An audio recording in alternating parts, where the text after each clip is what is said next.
రంగారెడ్డి జిల్లాలో జరిగిన ఈ దారుణ ఘటన రాష్ట్ర వ్యాప్తంగా తీవ్ర కలకలం రేపుతుంది. ఒకే రాత్రిలో 6 ప్రాణాలు కోల్పోవడం, అందులో చిన్నారి కూడా ఉండడం ప్రతి ఒక్కరిని దిగ్భ్రాంతికి గురిచేస్తుంది.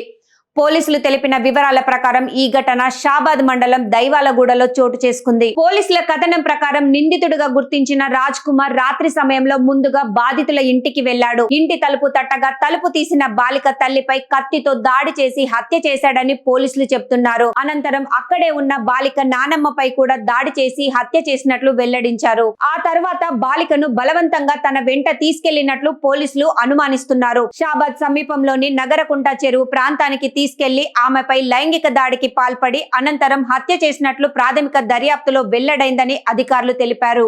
ఈ ఘటనకు సంబంధించిన అన్ని ఆధారాలను సేకరిస్తూ పోలీసులు దర్యాప్తు కొనసాగిస్తున్నారు. ఇంతటితో ఆగకుండా రాజ్ కుమార్ తన ఇంటికి వెళ్లి అక్కడ ఉన్న తన భార్యను కూడా హత్య చేశాడని, అలాగే నిద్రిస్తున్న 2 చిన్నారుల గొంతులు కోసి చంపినట్లు పోలీసులు పేర్కొన్నారు. దీంతో ఒకే రాత్రిలో మొత్తం 6 ప్రాణాలు కోల్పోయిన విషాదకర ఘటన చోటు చేసుకుంది. ఘటన అనంతరం రాజ్ కుమార్ తన తండ్రికి ఫోన్ చేసి 6 చంపాను, నేను కూడా చనిపోతున్నాను అని చెప్పినట్లు పోలీసులు వెల్లడిస్తున్నారు. ఆ తర్వాత అతని ఫోన్ స్విచ్ ఆఫ్ కావడంతో ప్రస్తుతం అతడి ఆచూకీ కోసం తీవ్రంగా గాలిస్తున్నారు. ఈ కేసుపై ఫ్యూచర్ సిటీ పోలీసులు కమిషనర్ తరుణ్ జోషి మాట్లాడుతూ 2 వేరు ప్రాంతాల్లో హత్యలు జరిగినట్లు తెలిపారు. మొదట షాబాద్ లోని బాధితుల ఇంట్లో 2 హత్య చేసి ఆ తర్వాత బాలికను మరో ప్రాంతానికి తీసుకెళ్లినట్లు ప్రాథమిక విచారణలో తేలిందన్నారు. అనంతరం తన ఇంటికి వెళ్లి భార్య, 2 పిల్లలను కూడా హత్య చేసినట్లు వెల్లడించారు. ఇంకా ఈ ఏడాది మే 16న రాజ్ కుమార్ పై పోక్సో చట్టం కింద కేసు నమోదైందని, ఆ కేసులో అతడు బెయిల్ పై బయటకు వచ్చాడని పోలీసులు తెలిపారు. ప్రస్తుతం ఈ కేసును అత్యంత ప్రాధాన్యంగా తీసుకుని 7 ప్రత్యేక బృందాలతో నిందితుడి కోసం గాలింపు చర్యలు కొనసాగుతున్నాయని వెల్లడించారు. రాజ్ కుమార్ ప్రస్తుతం పరారీలో ఉన్నాడా